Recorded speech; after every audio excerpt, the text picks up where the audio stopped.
अभिवादन स्वीकार कीजिए। ब्रजेश मिश्रा का आप देखना शुरू कर चुके हैं द डिबेट। बहनों भाइयों, अब उत्तर प्रदेश में चुनाव के महज 4 महीने बाकी हैं। 4 महीने के पश्चात उत्तर प्रदेश में चुनाव का बिगुल बज चुका होगा और चुनाव की तैयारियां शुरू हो चुकी हैं। तो कौन सी पॉलिटिकल पार्टी इस वक्त किन मुद्दों पर जनता के बीच क्या कर रही है, सत्ता पक्ष और विपक्ष में क्या चल रहा है, आज हम इस विषय पर एक गंभीर परिचर्चा को यहाँ आयोजित करने जा रहे हैं। अब उत्तर प्रदेश में विधानसभा के चुनाव को महज 4 महीने का वक्त बचा है। समय कितनी तेजी से बदलता है और कितनी तेजी से चलता है कि अब देखिए 2017 का बीता पता ही नहीं चला कि अब 2022 का चुनाव बिल्कुल नज़दीक आ गया है। महज 4 महीने का वक्त उत्तर प्रदेश में शेष है, बल्कि टेक्निकली यूँ कह लें तो सिर्फ 3 महीने का ही वक्त बचा हुआ है। पॉलिटिकल पार्टीज़ की जो भी तैयारियां हैं, अब सितंबर के पहले हफ्ते से वो परवान चढ़ने लगेंगी। जो उत्तर प्रदेश में मुद्दे हैं, उन मुद्दों के आधार पर उत्तर प्रदेश की राजनीति इस बार बहुत जबरदस्त परिणाम देने वाली है। सत्ता पक्ष के लिए अपने पूर्व के प्रदर्शन को दोहराने की बहुत बड़ी चुनौती उनके समक्ष विद्यमान है।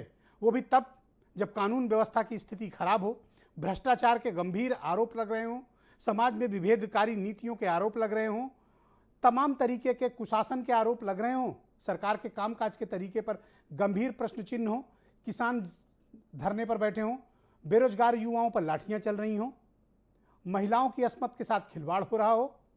ऐसी स्थिति में प्रदेश सरकार के समक्ष चुनौतियों का पहाड़ है और भारतीय जनता पार्टी को उस चुनावी पहाड़ का सामना करना है। विपक्ष के लिए भारतीय जनता पार्टी पर इस बार करारा और बेहद करारा प्रहार करने का पूरा स्कोप है।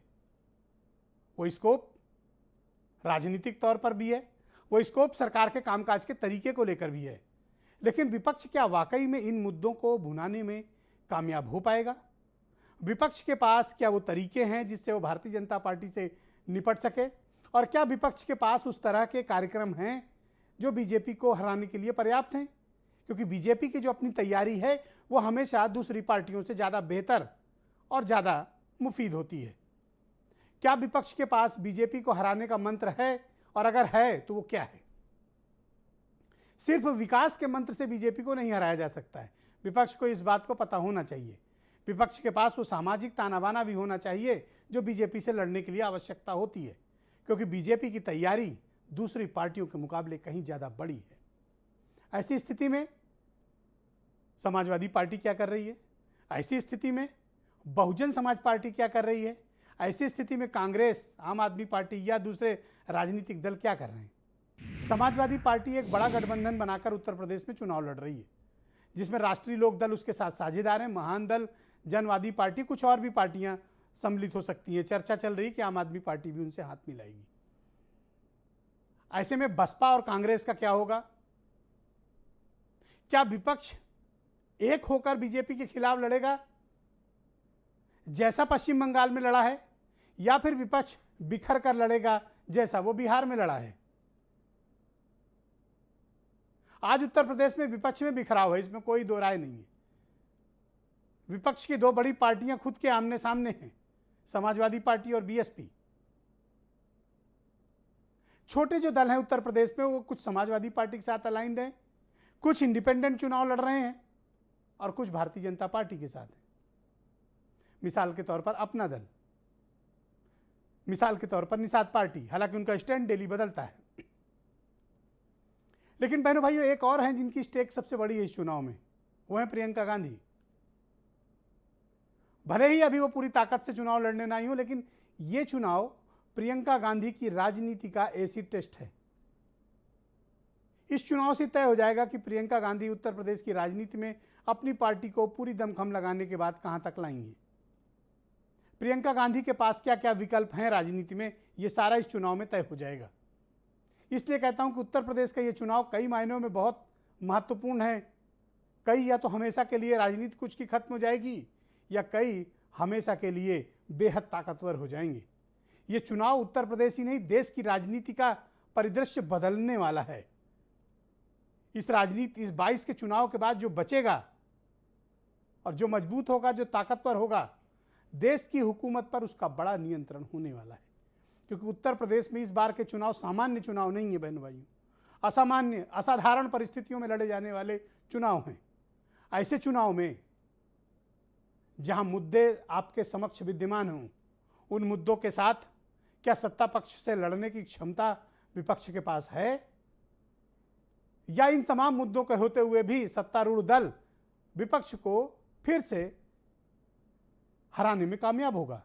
यह एक बड़ा प्रश्न है और हमें आज इस डिबेट में इन सवालों के जवाब खोजने हैं कि अब जब 3-4 महीने बचे हैं चुनाव को, तो सत्ता पक्ष क्या कर रहा है, और हमें यह भी जानना होगा कि इनसे लड़ने वाला विपक्ष क्या कर रहा है, उसकी तैयारियां क्या हैं, उनके पास कितने रिसोर्सेज हैं लड़ने के, और क्या क्या तरीके हैं उनके पास भारतीय जनता पार्टी से निपटने के लिए। आज की डिबेट हम लोग इसी विषय पे करने वाले हैं। मेरे साथ आज की डिबेट में अमित पुरी हैं भारतीय जनता पार्टी से, उदयवीर सिंह समाजवादी पार्टी से हैं, प्रियंका गुप्ता कांग्रेस से हैं, मनीष सिंघवी जी जाने माने राजनीतिक विश्लेषक, वंशराज दुबे आम आदमी पार्टी से हैं, और धर्मवीर चौधरी जी मेरे साथ मौजूद हैं, बहुजन समाज पार्टी के आधिकारिक प्रवक्ता। वीरेंद्र सिंह जी हमारे स्टेट हेड, शुक्रिया आप सभी का इस कार्यक्रम में मेरे साथ सम्मिलित होने के लिए।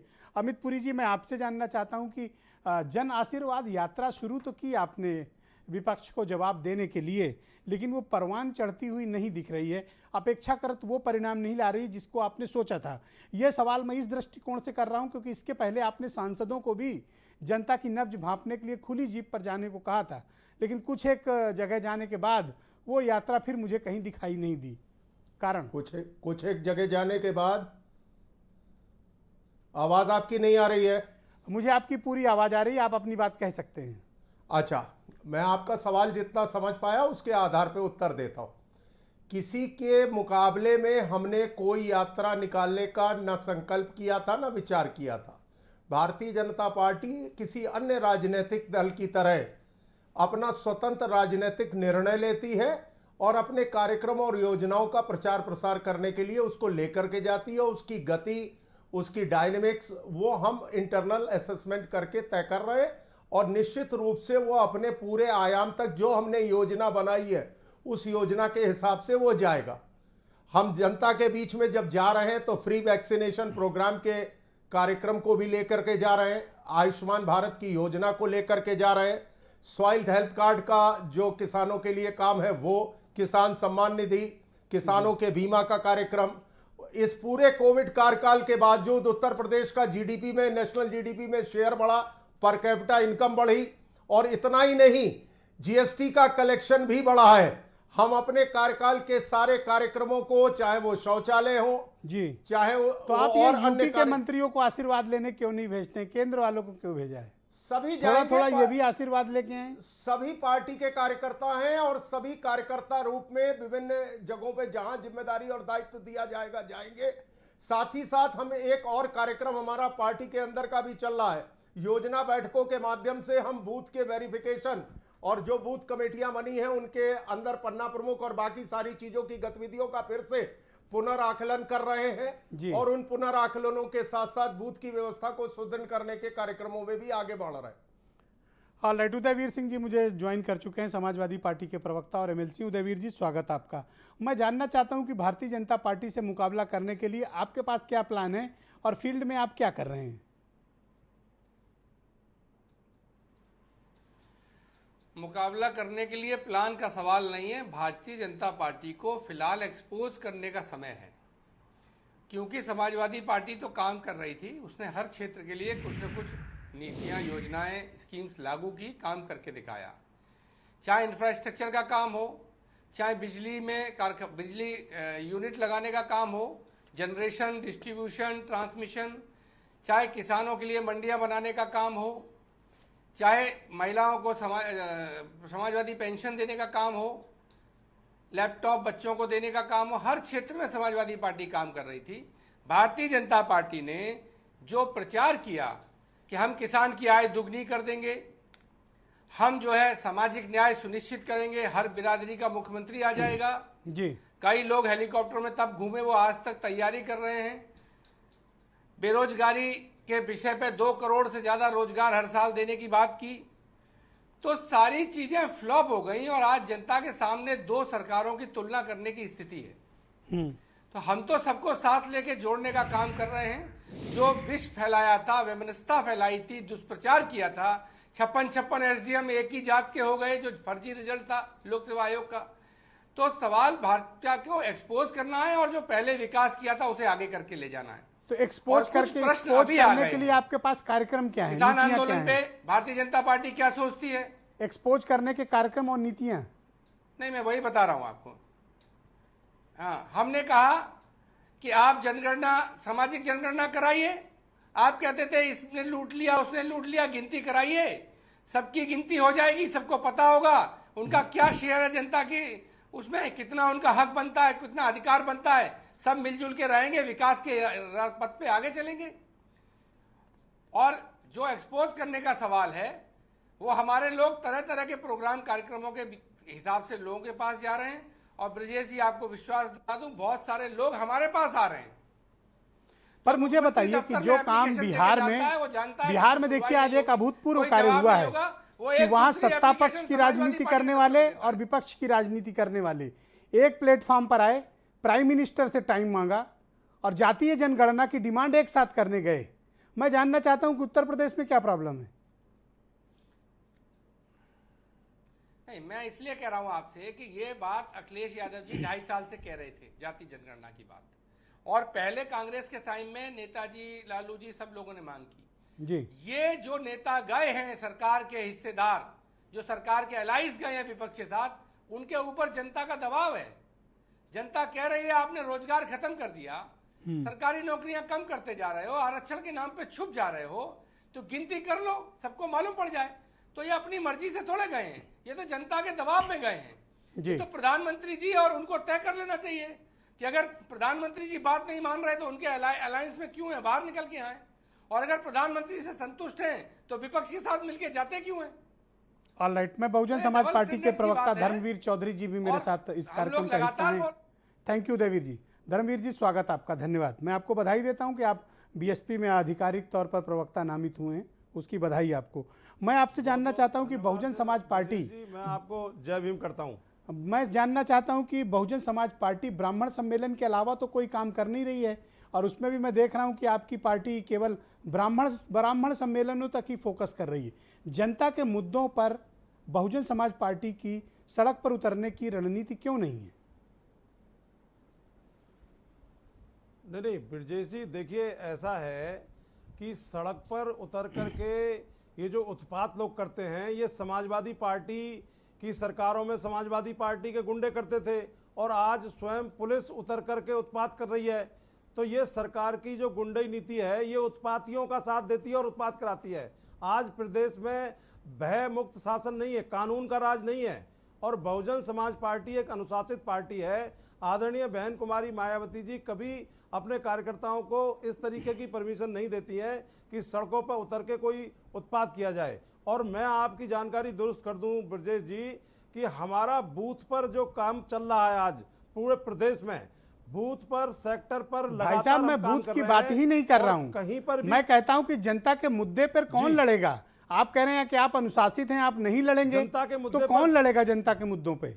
नहीं, हम जनता के मुद्दे पर पूरी तरह सजग हैं। आदरणीय बहन कुमारी मायावती जी, प्रदेश में कहीं भी कोई भी घटना होती है किसी भी तरीके की, हमारा प्रतिनिधिमंडल डीएम एसएसपी से मिलता है और पीड़ित पक्ष से मिलता है। हम समय समय पर आदरणीय बहन जी ट्वीट के माध्यम से पूरे देश की जनता को, सरकार को सचेत करने का काम करती हैं, और हम सजग हैं प्रदेश के लोगों के हक और अधिकारों के लिए। और बहुजन समाज मैं जानना चाहता हूं धर्मवीर जी, महत्वपूर्ण सवाल है, आप सिर्फ पंडितों के वोट के सहारे चुनावी वैतरणी पार नहीं कर सकते हैं, आपको समाज के दूसरे वर्गों को साथ लेना पड़ेगा। आप सिर्फ ब्राह्मण सम्मेलन करके आप क्या समझते हैं कि आप 2007 का सोशल इंजीनियरिंग का फार्मूला दोहराने में कामयाब हो जाएंगे?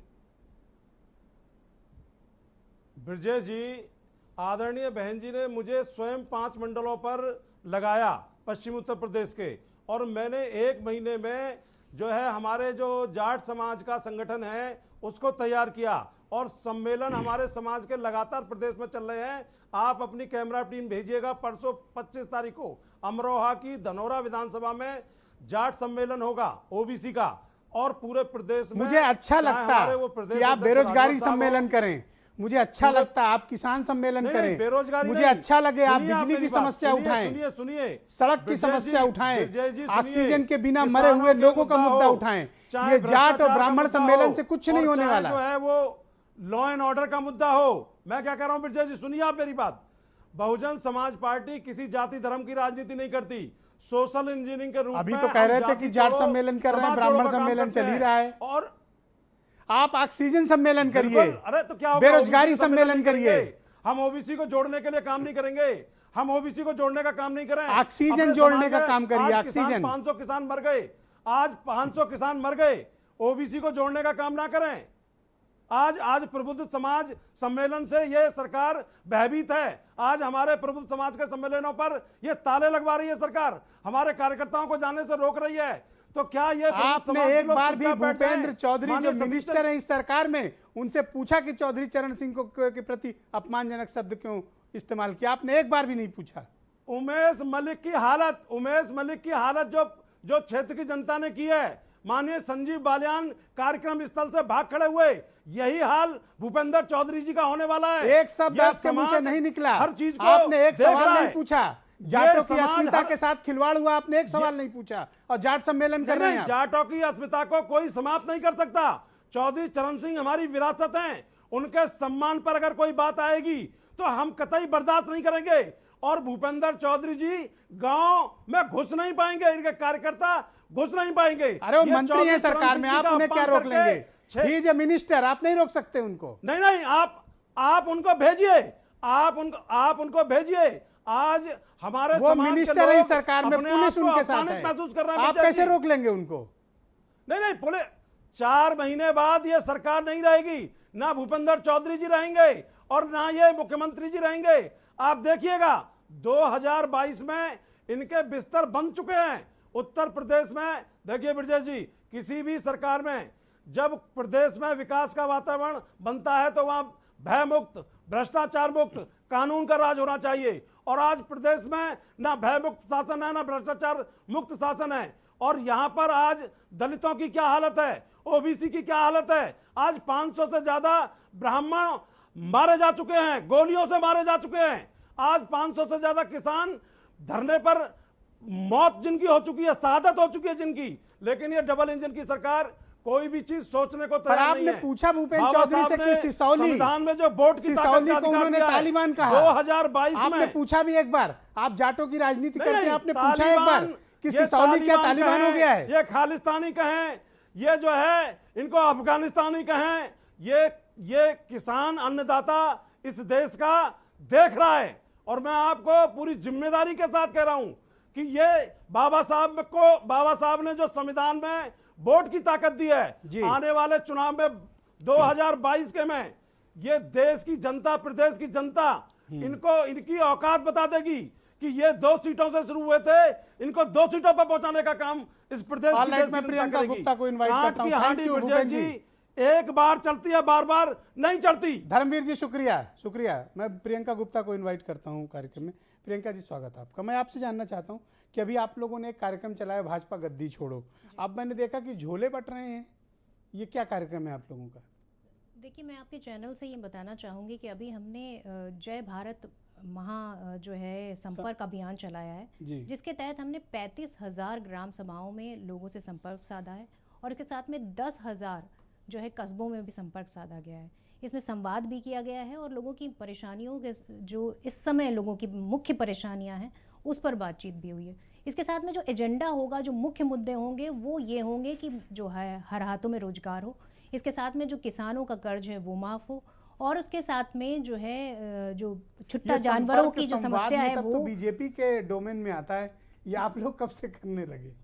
नहीं, संवाद इसलिए करना जरूरी है क्योंकि समस्याओं को कहीं दिखाया ही नहीं जा रहा है। आप देखिए, महंगाई का मुद्दा सबसे पीछे है, बेरोजगारी का मुद्दा सबसे पीछे है, महिलाओं के साथ जो ऑन एन एवरेज प्रतिदिन के हिसाब से जो अपराध हो रहे हैं वो 163 अपराध प्रतिदिन के हिसाब से हो रहे हैं। और महंगाई की अगर हम बात करें, इनकी उज्ज्वला योजना की बात करें तो 90% जो सिलेंडर हैं वो अभी भरे ही नहीं गए। और किसानों की अगर हम बात करें ब्रजेश जी, तो ये किसान जो फसल बीमा योजना है, इसका जो फायदा है वो किसानों को नहीं मिल रहा है आपदा में। और अभी तक विपक्ष कहता आया, अभी तक कांग्रेस पार्टी कहती है, पर अब इनके खुद के विधायक भी कहने लगे हैं, जिनका नाम है RK वर्मा जी। वो खुद कह रहे हैं कि किसानों को इसका कोई फायदा नहीं मिल रहा। तो कम से कम गवर्नमेंट उनकी बात ही सुन ले। तो वास्तविकता ये है कि क्या ये पोस्टर वार, क्या ये संपर्क अभियान, क्या संवाद अभियान, इन सब के जरिए आप बीजेपी से निपटने में कामयाबी आपको मिलेगी, आपको लगता है ऐसा? देखिए, बीजेपी से निपटना अलग चीज़ होती है, पर हमारा जो एजेंडा और जो मुख्य मुद्दा है वो ये है कि हम जनता की समस्याओं को सामने लाएं, जो कहीं धूमिल हो गई हैं ये राष्ट्रवाद के चक्कर में, तालिबान के चक्कर में। तो मैं सिर्फ इतना बताना चाहती हूँ कि जनता के मुख्य मुद्दे, उसकी जो महंगाई की मार है और जो बेरोजगारी की समस्याएं झेल रहा है, जो हमारा युवा, जो किसान, जिसको फायदा, जिसकी आय दुगनी करने की वादा करके ये सरकार सत्ता में आई और मूर्ख बनाती रही अभी तक उसे। और दूसरी चीज मैं ये भी कहना चाहती हूँ कि जिस तरह से जो अभियान चलाए जा रहे हैं, मिशन शक्ति अभियान चलाया जा रहा है, उसका थर्ड स्टेज भी पार हो गई है, परंतु किसको फायदा मिल रहा है? किस महिला को? ये सिर्फ एक सम्मान देने की एक प्रथा बन गई है, सम्मान देने के लिए प्रोग्राम बनाया जा रहा है। कांग्रेस में लीडरशिप अभी तय नहीं हो पाई है, आपका चीफ मिनिस्टरियल कैंडिडेट कौन है? देखिए, सबसे मुख्य मुद्दों पर तो हम बात कर ही रहे हैं, साथ में जो चीफ मिनिस्टर वाली बात आपने कही वो व्हाई नॉट प्रियंका गांधी? नहीं, अभी तो हम कुछ कह नहीं रहे ना इस मुद्दे पर। जो है जो हेजिटेशन क्यों? वैसे भी जो प्रोसेस होता है, आप खुद जानते हैं कि जो विधायक चुने हुए विधायक होते हैं वही डिसाइड करते हैं। कौन मानता है इन सब बातों को? नहीं, मानता नहीं है, पर ये मुद्दा जो है ये बात का है, ये अभी का मुद्दा नहीं है। पर आदरणीय प्रियंका जी के आह्वान पर, आदरणीय प्रियंका जी के निर्देशों पर ही ये पूरा उत्तर प्रदेश का जितना भी प्रचार प्रसार का कार्यक्रम है, जितने भी कार्यक्रम हो रहे हैं, सब लीडरशिप प्रियंका जी की है। बिल्कुल लीडरशिप उनकी है। मैं वंशराज दुबे जी को आमंत्रित करता हूं, आम आदमी पार्टी के प्रवक्ता हैं। वंशराज जी, स्वागत आपका। मैं जानना चाहता हूं कि आम आदमी पार्टी का इस समय क्या पॉलिटिकल स्टैंड है? तमाम बारी चर्चा चलती है कि आप लोग समाजवादी पार्टी के साथ किसी अलायंस में जाना चाहते हैं। कुछ तस्वीरें भी समाजवादी पार्टी के चीफ के ट्विटर हैंडल पे आई थी संजय सिंह से मिलते हुए। आपका अलायंस हो गया या नहीं हो गया, या आप अकेले जा रहे हैं? आप किन मुद्दों के आधार पर यूपी में चुनाव लड़ना चाहते हैं? आदरणीय ब्रजेश जी, मैं अलायंस पे भी आऊंगा। सबसे पहले तो उत्तर प्रदेश का चुनाव इस बार बहुत ही महत्वपूर्ण और दिलचस्प होने वाला है। इसलिए होने वाला है क्योंकि एक दल, एक नेता ऐसे हैं जो जिनका नाम, जिस दल का नाम और जिस नेता का नाम सुनते ही खास करके उत्तर प्रदेश की सत्ता में बैठे हुए जितने भी हुक्मरान, मुख्यमंत्री जी से लेकर मुझे लगता है सारे इनके जितने मंत्री विधायक हैं, उनका नाम, उस दल का नाम सुनते ही पसीना छूटने लगता है। आम आदमी पार्टी की बात मैं कर रहा हूं।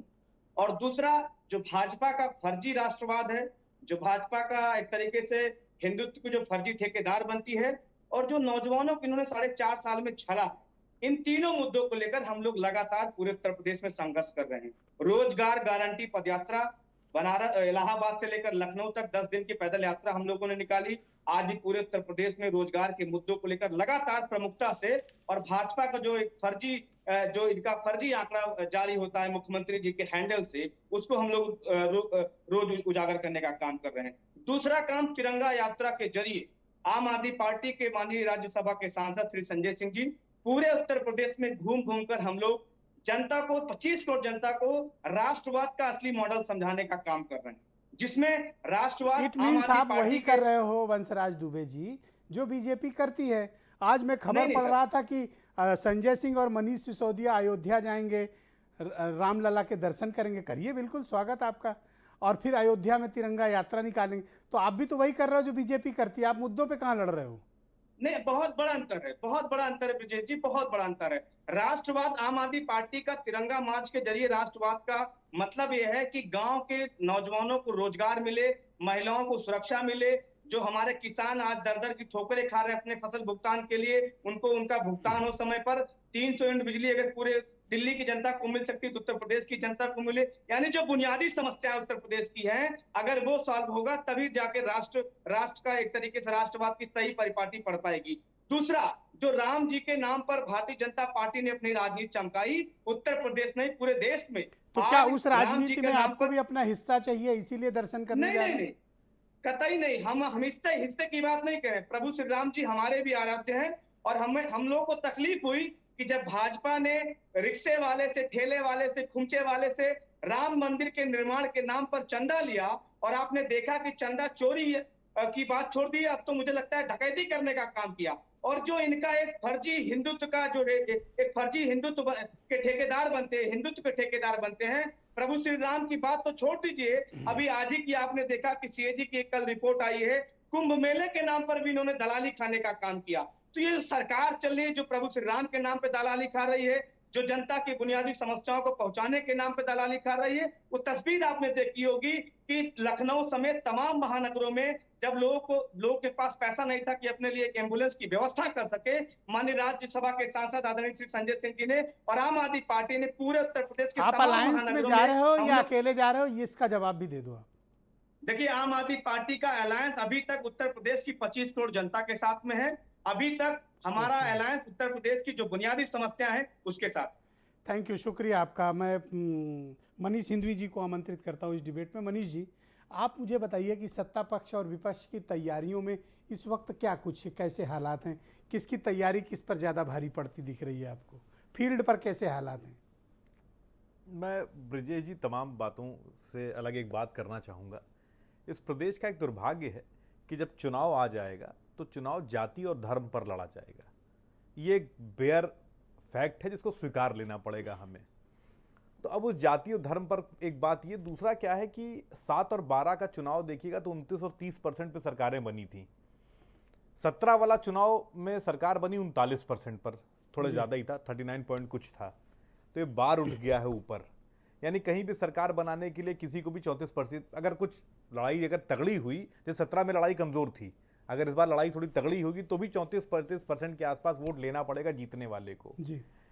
तो मैंने कहा जाति और धर्म पर चुनाव लड़ा जाएगा। 19% मुसलमानों के वोट अमूमन सपा, बसपा और कांग्रेस में जाते हैं, जिसमें सपा एक मेजर स्टेक होल्डर है।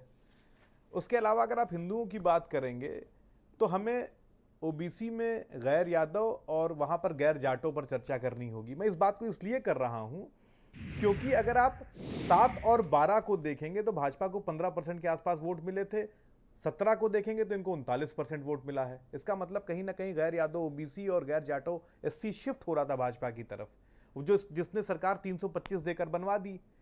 क्या जो मेरी बाकी पार्टियां हैं वो इस पर विचार कर रही हैं या लड़ रही हैं? जैसे अगर हम बात करें एससी वोटों की तो 50% में जाटव है, एससी 21% के आसपास यूपी में एससी वोटर्स हैं। 50% में जाटव है, 50% में बाकी लोग हैं, जिसमें जो 3 अन्य बड़ी जातियां हैं, कोरी है, पासी है और धोबी है। मैं आजकल एक मुहिम पे लगा हुआ हूँ, गांव में फ़ोन कराता हूँ, बात करता हूँ जो मेरे लोग हैं कि किधर शिफ्ट कर रहा है। तो आज एक गांव में फ़ोन किया, नाम नहीं लूँगा जी, पासी वोटर्स वहाँ पर हैं।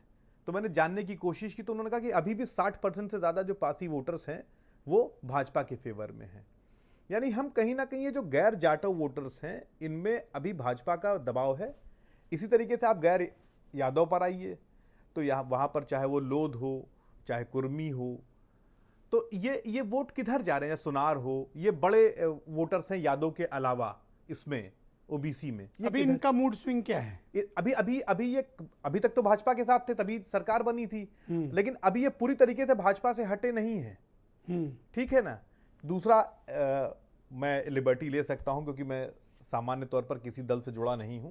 मैंने एक मौर्य से बात की तो अब वो बहुत सारी बातें पुरानी कुरेदी है आप, तो उन्होंने कहा कि हमारा पश्चिम में जो झगड़ा है वो यादवों से है, इसलिए हम पूरी तरीके से बीजेपी से हट नहीं पा, मतलब हम बसपा में जा नहीं रहे हैं, बीजेपी से हट नहीं पा रहे हैं और सपा में हम जा नहीं सकते।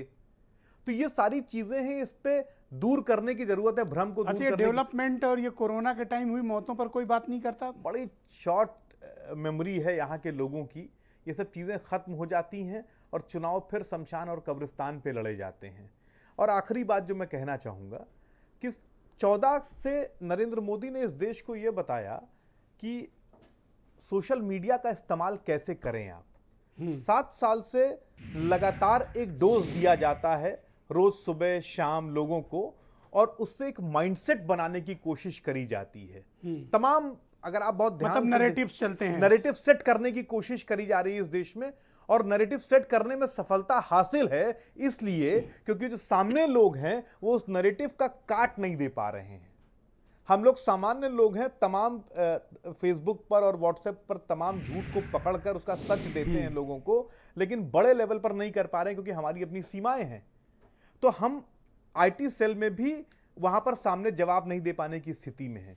तो आज भी पलड़ा बीजेपी का भारी है क्योंकि हम जिस लेवल पर वो लड़ाई और तैयारी कर रही है कि क्या हम उस लेवल पर जाकर लड़ पा रहे हैं, हमें इस बात पर विचार करना होगा। हमें मतलब विपक्ष को। जी ऑलराइट, बीरेन जी भी आ गए डिबेट में। भाई बीरेन जी, स्वागत आपका। आप मुझे बताइए कि इस वक्त अब चुनाव को तो महज 4 महीने बचे हैं, ठीक ठीक, क्योंकि इसके बाद तो फिर चुनाव शुरू ही हो जाएगा। अब इन बचे हुए 4 महीनों में कौन सी पार्टी कैसी तैयारी करती हुई दिख रही है, कौन किसके साथ जाता हुआ दिख रहा है और किसको किधर एज मिल रही है, कौन से मुद्दे हैं जो ज़्यादा इस वक्त पॉलिटिकल कॉरिडोर और सोशल कॉरिडोर में चर्चा में हैं? देखिए, पार्टियां तो 1 दर्जन से ज़्यादा हैं जो चुनाव लड़ेंगी प्रमुखता से, लेकिन गठबंधन इस पर इम्पॉर्टेंट होगा बीजेपी का, और उसके बाद दूसरी तरफ अखिलेश यादव समाजवादी पार्टी का, और तीसरी ओर एक कांग्रेस और बसपा। ये चतुष्कोणीय जो एक राजनीति का फैक्ट बनता है आधार, इसी पर तमाम छोटे मोटे दल सवार होंगे, अलग होंगे, मिलेंगे जुलेंगे। लेकिन बात यह है कि 1989 के बाद से उत्तर प्रदेश में क्या कोई सरकार रिपीट हुई है दोबारा? 35-40 साल में कोई दोबारा मुख्यमंत्री लगातार बना है? अगर ये ऐसा होगा इस बार तो अपने आप में चमत्कार होगा। इस बात की जवाब अभी आप मांगिएगा बीजेपी प्रवक्ता से। दूसरा, बहुत बड़ा संगठन है, बहुत बड़ा विस्तार है, 1 बूथ 10 यूथ है, तो पंचायत चुनाव में इनके घोषित प्रत्याशी बीजेपी के हारे कैसे और विपक्ष के इतने ज़्यादा जीते कैसे? चाहे सपा के जीते हो, बसपा के जीते हो, कांग्रेस के जीते हो, आम आदमी, खूब बड़ी संख्या में लोग जीते बीजेपी के विपरीत दलों के। आप क्या उनको वोटर नहीं मानते, या उस चुनाव को अलग मानते हैं, या उत्तर प्रदेश के बाहर का रुझान मानते हैं? तीसरी बात, आशीर्वाद यात्रा में जो रुझान आया सिसौली गांव से, वो रुझान आप अपने आप देख सकते हैं कि किस तरह का था, कि स्याही और काली को काला तेल फेंका जा रहा है। बीजेपी के नेताओं को एंटी इनकम्बेंसी का सामना करना पड़ रहा है। ये जो महंगाई है, बेरोजगारी है, कोरोना काल है, स्कूल की फीस है, लोगों का रोजगार, ये सब इसका वो सामना करना पड़ेगा उनको, और जनता इस पर नाराज है गांव में। ये बात वो माने या ना माने, देखिए, आप वोट लेकर अगर किसी को प्रेम से जवाब दें तो हो सकता है कि आदमी थोड़ी देर बाद समझ जाए, लेकिन अगर सत्ता का अहंकार झलक गया तो उसका रिएक्शन जनता तुरंत नहीं दे पाएगी, 5 साल बाद वोट से देगी। ये तो उसके हाथ में कोई बहुत भाई अधिकार तो है नहीं कि मंत्री को रोक के उनसे झगड़ा करे या विधायक को रोक के, वो चुनाव का इंतजार करती है और चुनाव से पहले तमाम सारे दावे हैं। बीजेपी के पास बहुत बड़ी फौज है, नेता है, संगठन है, वो आशीर्वाद लेने के लिए निकले हैं, वो किसानों के लिए सम्मेलन कर रहे हैं, वो दलितों के घर खाना भी खाते हैं, वो तमाम तरह से संवाद कर रहे हैं। लेकिन विपक्ष के सामने चुनौती है कि अगर वो रैली करने जाएंगे तो उन पर कोरोना धारा लग जाएगी, मुकदमा लिख उठेगा। तमाम नेताओं पर मुकदमा लिखा जाता है, अफसरों पर भी लिखा जा रहा है, सूर्य प्रताप सिंह पर भी लिखा जा रहा है, अमिताभ ठाकुर पर भी लिखा जा रहा है। तो ये हम करें तो कोरोना नहीं है, कोरोना डर नहीं है। अरे अमिताभ ठाकुर को तो घर से नहीं निकलने दिया। हाँ, उनको तो घर पे ही अमिताभ ठाकुर को कैद करके रखा। अच्छा, महंगाई पे बीजेपी के प्रदेश अध्यक्ष ने कहा कि भाई यूपी में कोई महंगाई नहीं है, हमारे यहाँ कोई महंगाई नहीं है। बात हो सकता है सही भी हो, हाँ। कोई बड़ी बात नहीं है। जैसे एक बीजेपी के नेता ने कहा कि बापू का आज़ादी के आंदोलन में कोई योगदान नहीं था, तो लोगों ने इसका बुरा नहीं माना कि शायद खुद के बापू के लिए कह रहे हो, तो लोगों ने उस ओर शायद छोड़ दिया हो ले जाके। दूसरा, आज झोला बंट रहा है, बीजेपी के झोले में राशन है, कांग्रेस के झोले में संवाद है, भविष्य का रोड मैप है, सबके अपने अपने चेहरे हैं। कौन चमत्कार करेगा ये अलग बात है।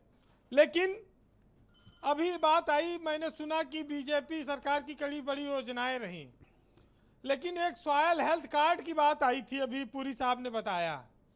सॉयल हेल्थ कार्ड पूरी तरह से फर्जी है, और उत्तर प्रदेश में बीजेपी की सरकार में एक बहुत बड़ा घोटाला हुआ, मिट्टी की जांच, मिट्टी के स्वास्थ्य की जांच, सॉयल हेल्थ कार्ड। इसमें ना किसानों खेत से मिट्टी ली जा रही थी, ना कोई जांच, बस लैब में बैठे बैठे टेस्टिंग कर दी जा रही थी। 11 अधिकारियों को योगी सरकार में ही निलंबित किया गया 2017-18 में। तो जिस योजना पर ये बात करते हैं उस योजनाओं में तमाम सारी कमियां हैं, उनको और सुधारें। लेकिन हर आदमी जो उच्च पद पर बैठा होता है वो कोशिश करता है कि भाई ये पद छूटने ना पावे, हम मंत्री मुख्यमंत्री बने रहें और लेकिन कोई पद किसी के पास सदा के लिए नहीं है। कोशिश करता है, वो योजनाएं लाता है, नीचे उसको धरातल पर ना पहुंच पाती हो, बात अलग है। लेकिन बीजेपी की सरकार में एक चीज़ और देखने को मिली कि ब्यूरोक्रेसी बहुत स्ट्रांग है। नेताओं और संगठन को इसने बहुत महत्व नहीं दिया, उनकी नहीं चल पाई, और ये लोग विधायक, सांसद, नेता और संगठन के लोग परेशान घूमे। ये जरूर है कि उसने विपक्ष के नेताओं पर मुकदमे दर्ज करके, घर गिरा के सरकार की नज़रों में काफ़ी वाहवाही लूटी। ऐसे अफसरों को काफ़ी पसंद किया गया। अब ये सब मुद्दा क्या बनेगा 2022 के चुनाव में? महंगाई बनेगी कि बेरोजगारी बनेगा कि जो है किसान का बनेगा, क्या क्या मुद्दे आएंगे सामने, ये तो लोगों को खुद तय करना है। लेकिन उत्तर प्रदेश में एक बहुत बड़ा राज्य है देश का, ये देश की दशा और दिशा तय करता है, सबकी निगाह है, सबको तैयारी करने का हक है। योगी सरकार अपनी उपलब्धियां बता रही है, वो केंद्र की योजनाओं पर भी चुनाव लड़ेगी, ये लोग जानते हैं। बिना मोदी और अमित शाह के उत्तर प्रदेश में हाथ लगाए बीजेपी की नैया पार नहीं होगी। वही इसके असली बीजेपी के खेवनहार हैं। समाजवादी पार्टी के पास अखिलेश यादव हैं, उनके नेतृत्व में रैलियां होती रहती हैं। वो अपना, उनके साथ तमाम महान दल से लेके तमाम और दल छोटे आने वाले हैं, चाहे ओपी राजभर का मामला आ रहा हो, चाहे शिवपाल यादव की पार्टी हो, या राजा भैया की पार्टी हो, या आम आदमी पार्टी हो, तमाम सारे लोग मिलते जुलते रहते हैं उनसे। कांग्रेस का अभी क्लियर नहीं है। मायावती के ब्राह्मण सम्मेलन से बीजेपी को सबसे ज़्यादा नुकसान हो रहा है। इस पर भी अभी आने वाले वक्ता हो सकता है प्रकाश डालें। मैं तो 4 बात कहूँगा कि सत्ता का चरित्र एक जैसा होता है, वो अपने खिलाफ कुछ सुनना नहीं चाहती है, लेकिन कुछ ना कुछ ऐसा है कि जनता को 5 साल तो झेलना पड़ेगा, कभी इनको आजमाया कभी उनका आजमाया। सत्ता का चरित्र क्या है और सत्ता कैसे व्यवहार करती है, ब्रजेश जी आज एक साहित्यकार ने लिखा है, उसको सुनिएगा कि जहां मुंसिफ ही बिका हो वहां अदालत कैसी, और जहां प्रधान ही रूठा हो वहां पंचायत कैसी, और तेरे ऐबों का ब्यौरा कौन रखे, क्योंकि पंचायत भी तेरी, अदालत भी तेरी। वाह बहुत बहुत शुक्रिया वीरेंद्र जी, आपका बहुत बहुत धन्यवाद ग्राउंड जीरो से अपनी इनपुट उपलब्ध कराने के लिए। अमित पुरी जी, लौटकर आप पर आते हैं। आज आपकी ही पार्टी के एलाइज और बिहार में आपके सत्ता के पार्टनर नीतीश कुमार वहाँ से सारे दलों को इकट्ठा करके लेके पहुँचे दिल्ली, और उन्होंने जातीय जनगणना की डिमांड की। आपके साथ रह के ऐसा दुस्साहस करने वाले, मुझे लगता है नीतीश कुमार पहले ऐसे नेता होंगे, और उन्होंने आपके मन में ये डर भी बिठा दिया है कि वो तेजस्वी के साथ किसी मुद्दे पे खड़े भी हो सकते हैं।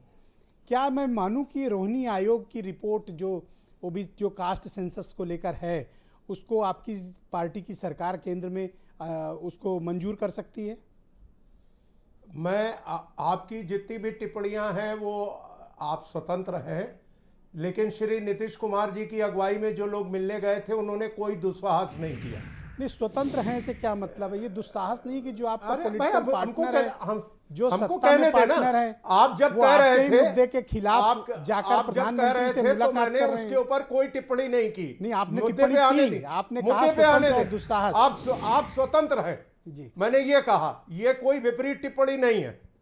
अब आइए, श्री नीतीश कुमार जी की अगुवाई में जो राजनेता गए थे प्रधानमंत्री जी से मिलने के लिए, मैं आपसे स्मरण दिलाना चाहता हूं, आप ही के चैनल के ऊपर जब पिछड़े वर्ग से संबंधित बिल लोकसभा में रखा गया था और उसी दिन राज्यसभा में जा रहा था, हम लोग टीवी डिबेट कर रहे थे, मैंने उस दिन भी यह कहा था और आज रिकॉर्ड पे कह रहा हूं क्योंकि आपके आर्काइव्स में होगा कि सामाजिक अभिप्सायों के लिए भारतीय जनता पार्टी प्रतिबद्ध है। और रोहिणी आयोग का अंतिम एक्सटेंशन इस समय चल रहा है, लगता है अक्टूबर नवंबर दिसंबर के महीने तक रोहिणी आयोग की रिपोर्ट आ जाएगी, और आने के बाद कैबिनेट उस पर सम्यक विचारों उपरांत सामाजिक अभिप्सायों को उत्तरित करने के लिए पूरा प्रयास करेगी। और अगर कोई राजनेता, मैंने उस दिन भी कहा था कि ये जो मसले पिछड़ी जातियों के गणना के आपने राज्यों को सौंपे, मैंने कहा था संघीय ढांचे में अभिप्साएं अलग अलग हैं। मुझे एक लाइन में जवाब दे दें, आप शब्दों की बाजीगरी ना करें। मैं कोई बाजीगरी नहीं कर रहा। एक रहा। बात बता दें, आप शब्दों का माया जाल ना बुने। आप एक बात बताएं जी, क्या भारतीय जनता पार्टी की केंद्र या राज्य सरकार दोनों मिलाकर, या भारतीय जनता पार्टी जातीय जनगणना के पक्ष में है या खिलाफ है? रोहिणी आयोग की रिपोर्ट कैबिनेट में आने दीजिए। कैबिनेट के आने के पहले और 2023-24 तक जो जनगणना चल रही क्या है उसका बीजेपी आधार की राय बराबर- किसी आयोग की राय पर निर्भर करती है?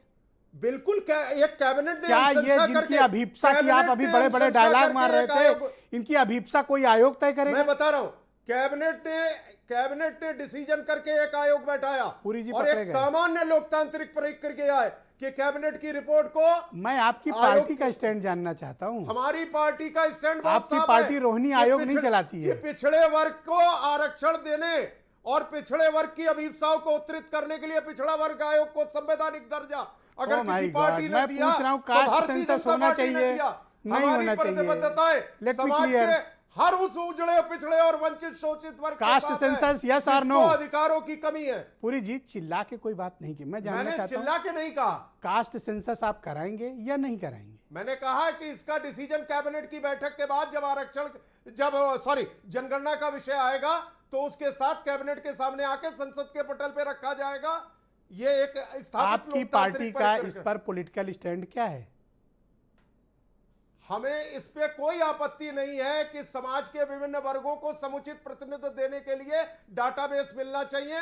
उस डाटाबेस के लिए ही रोहिणी आयोग बैठा है। वो एक रिपोर्ट देगा, उस पे कैबिनेट अनुशंसा करेगी और उसके अग्रेतर कार्रवाई तो कह होगी। दीजिए हाँ हम जातीय जनगणना चाहते हैं। कैबिनेट का डिसीजन अमित पुरी नहीं लेते, ब्रिजेश मिश्रा जी ले सकते हैं तो मैं ले आपकी लें। पार्टी का स्टैंड पूछ रहा हूं, मैंने आप गुस्सा बताया- क्यों हो रहे हो? मैंने आप तो बताया ऐसे एक जैसे अगर मैं पा जाऊं तो मुझे एक दबोच लो आप। संवैधानिक- अरे एक यही तो पूछा संवैधानिक- हूं, प्रेम से पूछ रहा हूं। मैंने प्रेम से ही उत्तर दिया कि एक संवैधानिक व्यवस्था है, लेकिन मुझे ऐसा लगा क्यों आप कास्ट सेंसस क्यों नहीं कराना चाहते? एक मिनट हुजूर सुन तो ले। आप तो ऐसे मुझको टारगेट किए हैं कैसे दुनिया रसखान और मैं दोषों की खान।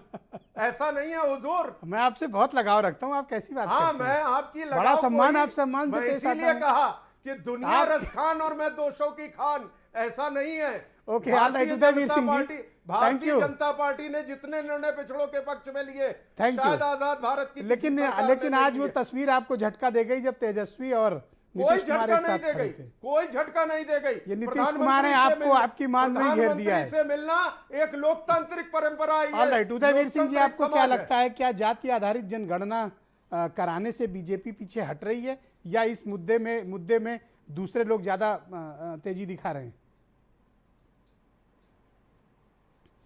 आपको स्पष्ट दिख रहा है कि पुरी जी ने भाजपा पीछे करके इस मुद्दे से बचने के लिए सरकार आगे कर दी।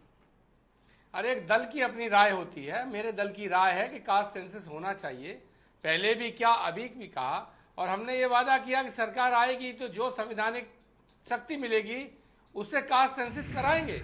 सरकार किसी आयोग की राय से बाध्य थोड़े है। वाहिनी बना दी जाए, उस पे सरकार कायम सुप्रीम कोर्ट है। को ओवररूल करने के लिए उस पे कायम है। डिसीजन ले आती है। आपको यदुवंशी जो है प्रस्ताव लेके आ जाती है वाहिनी संसद बना के रहे अंदर। थे सेना के अंदर। आयोग क्या है? आप तो सेना में यदुवंशी वाहिनी बना आयोग रहे क्या थे है? ना। आयोग क्या क्या? ये भारत देखिए पुरी जी- पुरी जी, मैंने आपको टोका नहीं। पुरी जी, आपके बीच में वो आपकी बोले नहीं, आपको भी भड़बड़ाहट संयम है, और बता रहे मर्यादा हैं, का सवाल कराया जा पालन रहा है। करना चाहिए। आपको पुरी संयम जी, मर्यादा का पालन आपकी करना चाहिए। भड़बड़ाहट बता रही है कि आप बहुत परेशान हैं।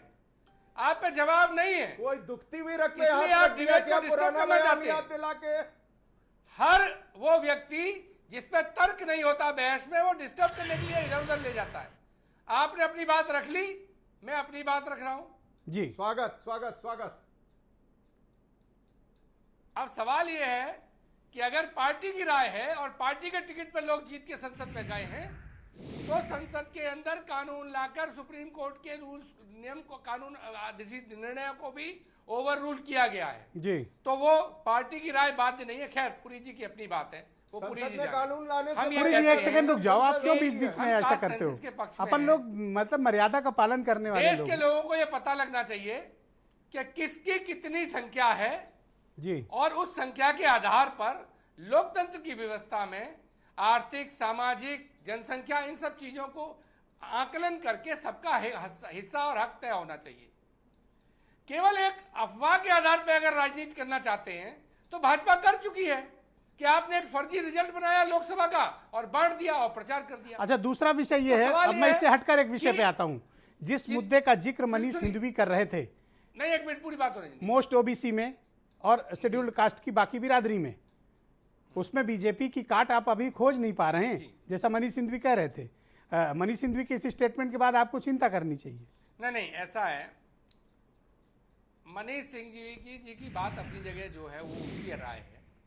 मैं लोगों के बीच में हूं, मैं ये महसूस करता हूं कि भाजपा से जुड़े लोग आज इस बात की जल्दी में है कि अपने जल्दी जल्दी काम निपटाओ, 2-3 महीने रह गए। केंद्रीय मंत्री वो भेजे गए क्षेत्र में आशीर्वाद लेने जो नए हैं, जिन्होंने अभी कोई काम नहीं किया, पुराने नहीं भेजे गए, और जो भेजे गए उन्होंने बीमारी का बहाना लेके छुट्टी ले ली। प्रदेश के मंत्री विधायक जो गए उनका क्या हश्र हुआ आप जानते हैं। तो जनता, कोरोना किसी जात पे लागू नहीं होता, कोरोना सब पे लागू है, सब पीड़ित है। जी राशन का थैला, अभी विधान परिसभा में बड़ा मुख्यमंत्री जी ने राशन बांटने की बात की, तो नेता प्रतिपक्ष ने बताया कि अंतर समझिए भाजपा में और सपा में। जो आज करने का मौका मिला है, आपके यहाँ केवल अनाज है। समाजवादी पार्टी ने जो समाजवादी पैकेट बांटा, उसमें घी था, तेल था, दूध था, उसके अंदर सब्जी का व्यवस्था थी, मसाले थे, अनाज भी था। तो इसी तरह की व्यवस्था है, जल्दी जल्दी सरकार निपटाना चाहती है। आने वाले 2-3 महीने में देखना, लोग खुलेंगे, भारतीय जनता पार्टी के अंदर के लोग खुलेंगे जो परेशान हैं, जो अभी इधर उधर आप पीड़ा देखते हैं वो सड़क पे दिखाई देगी। जी सरकार का एक दबाव ऑलराइट, है। मैं और धर्मवीर क्या चौधरी जी को सरकार आमंत्रित है। करता हूं डिबेट कोई में। आईएएस अधिकारी धर्मवीर बोल दे, चौधरी उसको जी। मुकदमा, कोई आईपीएस कुछ बोल दे उसको जेल भेजना। जी तो जनता समय से बोलेगी, जनता लाठी खाने के लिए तैयार अरे नहीं है बिना आप बात। Manish okay Dharmveer ji, thank you. सवाल पुरी जी सवाल में बैठा है। पुरी जी नहीं आप आज पुरी दुगनी जी करने की बात कर पुरी रहे जी थे। डिबेट की मर्यादा शिष्टाचार। ओके अरे ऑलराइट, मर्यादा ही है, मर्यादा। धर्मवीर आपने जी, जो है उनकी सुनी भी नहीं। धर्मवीर जी मैं आपसे जानना पुरी जी चाहता हूं की परेशानी में कि समझता बीएसपी का हूं। मुद्दा क्या होगा इस बार उत्तर पुरी जी प्रदेश के चाहते चुनाव हैं में। बहस ना हो। बीएसपी किन मुद्दों के आधार पर धर्मवीर जी जा रही है बीएसपी? यस ब्रजेश जी, आदरणीय बहन कुमारी मायावती जी के पिछले शासन में किए गए कार्यों, जनहित के कार्यों के आधार पर हम प्रदेश में बहुमत के साथ सरकार बनाएंगे। आदरणीय बहन जी ने अपने शासन में, मैं आपकी जानकारी के लिए बता दूं प्रदेश की जनता के लिए, कि 11 medical college, 200 degree college, 24 polytechnic college, 200 inter college, 100 ITI college, 572 high school, 5549 primary school जी। और इसके अलावा जो आज प्रदेश में ब्रजेश जी, चाहे वो जेवर एयरपोर्ट का काम हो, चाहे वो मेट्रो का काम हो, चाहे वो फार्मूला 1 रेस का ट्रैक हो, और चाहे प्रदेश में एक्सप्रेस वे हो, यमुना एक्सप्रेस वे के रूप में विश्व स्तरीय एक्सप्रेस वे बनाने का काम किया। आदरणीय बहन जी के शासन में तीन नए मंडल, 17 जिले, 38 नई तहसील, 4 नए विकास खंड, 11,218 मुझे अच्छा लग रहा है कि बीएसपी के प्रवक्ता इतनी तैयारी से आते हैं। के अंदर किए गए It's a new कार्य, experience. 1 लाख से ज्यादा शहरी आवास योजना, मान्यवर काशीराम विकास योजना के नाम से जी। आज प्रधानमंत्री जी अपनी योजना चला रहे हैं, इसमें पैसा लेते हैं, लेकिन मान्यवर काशीराम जी के नाम से जो शहरी समग्र विकास योजना थी जी। वो सभी किसी भी जाति धर्म के गरीब हैं, उनके लिए निःशुल्क 2 कमरे का मकान आदरणीय बहन जी के शासन में लाखों मकान जी। बहन जी ने दिए। हम इन्हीं मुद्दों के ऊपर, और Thank सबसे you. बड़ी बात धर्मवीर जी, शुक्रिया। आज प्रदेश में भ्रष्टाचार, भय का वातावरण है। बहन जी का लॉ एंड ऑर्डर, चाहे वो किसानों के मामले में, ओके आदरणीय प्रियंका बहन जी गुप्ता ने जी, कांग्रेस जो किन किसानों मुद्दों के का आधार गन्ने का पर मूल्य यूपी में बढ़ाया, चुनाव में आगे बढ़ रही है? निष्पक्ष भर्तियां आपके की, कोर इश्यूज ये क्या सारा है यूपी के इलेक्शन वातावरण आज हमारे में? फेवर प्रियंका में जी है। Go ahead. Thank you Dharmveer ji. देखिए, मैं सिर्फ पहले तो इतना कहना चाहूँगी कि एक देश के साथ मजाक चल रहा है। मजाक ये चल रहा है कि पहले तो कहा गया कि मैं देश बिकने नहीं दूंगा, और अब क्या हो रहा है कि अब जितनी भी आज़ादी के बाद जो सरकारी संपत्तियां बनाई थी कांग्रेस पार्टी ने, वो सब एक एक करके बेचने का एजेंडा है। आज भी कुछ, आप देखिए, इन्होंने 6 लाख करोड़ का जो एजेंडा है वो 4 साल में सेट किया है। अभी अमित पुरी जी बातें कर रहे थे कि हम दबों को, कुचलों को उठाएंगे और उत्थान करेंगे, और आरक्षण की बातें, बड़ी बड़ी बातें कर रहे थे, पर कहाँ से लाएंगे आप? जब सरकारी संपत्तियां बेच देंगे, आप रेल बेच देंगे, सड़क बेच देंगे, हवाई अड्डे बेच देंगे, खनन बेच देंगे, बता रही और थी, आप एजुकेशन भी बेचने पर आमादा है। जब आप संविदा पे नौकरी देंगे तो आरक्षण का मतलब क्या निकलता है? आप क्यों ये बड़ी बड़ी बातें करते हैं? देश के साथ मजाक कर रहे हैं?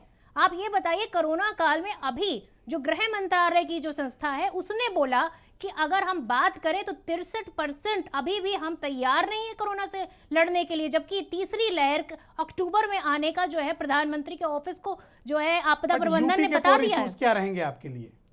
देखिए इश्यूज वही रहेंगे, बेरोजगारी रहेगी, महिलाओं की सुरक्षा रहेगी, किसानों के मुद्दे रहेंगे, आवारा पशुओं का मुद्दा रहेगा, बिजली की बढ़ी हुई दरें रहेंगी और आम आदमी की हर एक समस्या, महंगाई जो सबसे बड़ी समस्या है, और इससे Thank you, प्रियंका घर की जी। महिलाएं भी परेशान हैं और पूरा देश परेशान ऑलराइट, है। वंशराज दुबे जी, आप बताइए किन कोर इश्यूज पर आम आदमी पार्टी फोकस करके यूपी में चुनाव लड़ेगी? तिरंगा यात्रा देखिए, छोड़ के उत्तर- बताइएगा।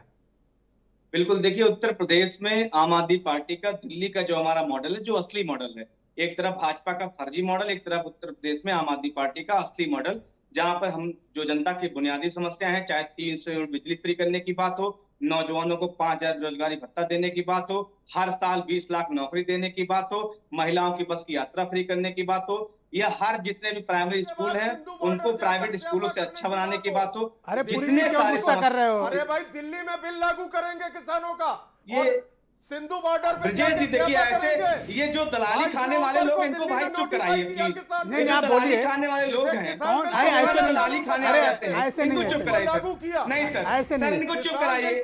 हाँ, हम बोलिए। लोग तो आप ये बीच में क्यों इंटरप्ट कर रहे हैं? आप बोलिए, आप बोलिए वंशराज जी। ये यहाँ पर चैनल पर बैठ के पिछड़ों की हिमायती बन रहे हैं। आज 69,000 सहायक शिक्षक भर्ती में आरक्षण घोटाला हुआ, रोज नौजवानों को लाठियां मिल रही है उत्तर प्रदेश की राजधानी लखनऊ में, और पुरी जी रोज अपनी आंखों से देखते हैं, इनके आंख का पानी सूख गया है क्या?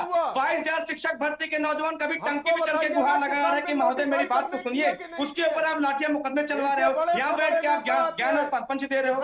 सही बात है, उत्तर प्रदेश की 25 करोड़ जनता इस सरकार से तंग आ चुकी है। कोरोना की महामारी में कोई ऐसा परिवार रहा होगा ब्रजेश जी जिसने अपने परिजनों को नहीं खोया होगा, अपने रिश्तेदारों को नहीं खोया होगा, और ब्रजेश जी इनके तो प्रवक्ता, इनके मंत्री, तमाम लोग इस कोरोना की महामारी में इस दुनिया से चले गए। तो ये जो सरकार जो फर्जी हिंदुत्व की सरकार चल रही है, फर्जी राष्ट्रवादियों की सरकार चल रही है, और जो प्रभु के नाम पे, धर्म के नाम पे दलाली खाने वाले लोग हैं, आम आदमी पार्टी। पर आप लोगों ने जो जल जीवन मिशन का घोटाला उठाया था वो तो फिर आगे बढ़ा नहीं।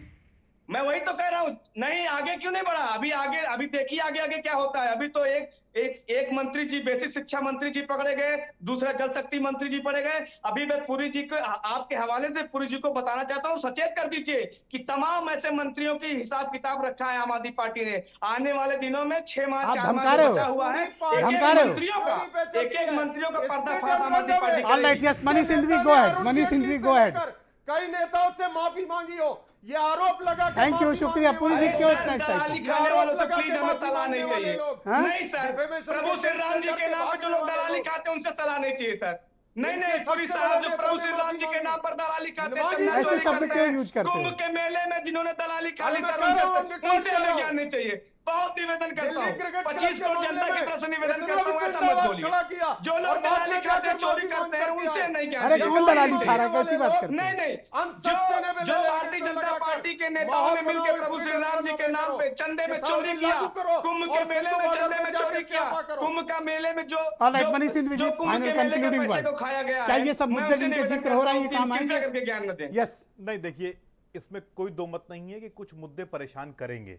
जैसे वेस्टर्न यूपी में किसान आंदोलन परेशान करेगा भाजपा को, इसमें कहीं कोई दो मत नहीं है।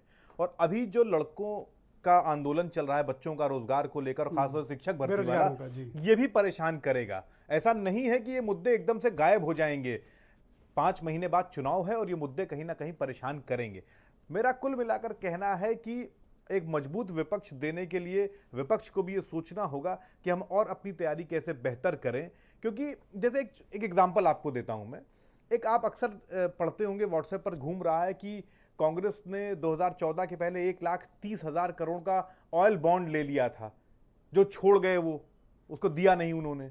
ठीक है ना, ये एक पहलू है बात का। दूसरा पहलू है जिस पर कहीं कोई बात नहीं होती कि 7 साल में 16,40,000 करोड़ रुपया एक्साइज बढ़ाकर सरकार ने कमाया, तो 1,30,000 करोड़ चुकाया क्यों नहीं? जी। लेकिन क्या है कि हम वो दूसरा पहलू बता नहीं पा रहे हैं, ओके, तो लड़ाई अधूरी मतलब है। नैरेटिव पहुंच नहीं रहा आपका Yes. कहने का तात्पर्य। थैंक यू, बहुत बहुत शुक्रिया आप सभी का। आप सबका भी बहुत बहुत धन्यवाद बहनों भाइयों, इस कार्यक्रम को देखने के लिए बहुत बहुत शुक्रिया। नमस्कार, धन्यवाद।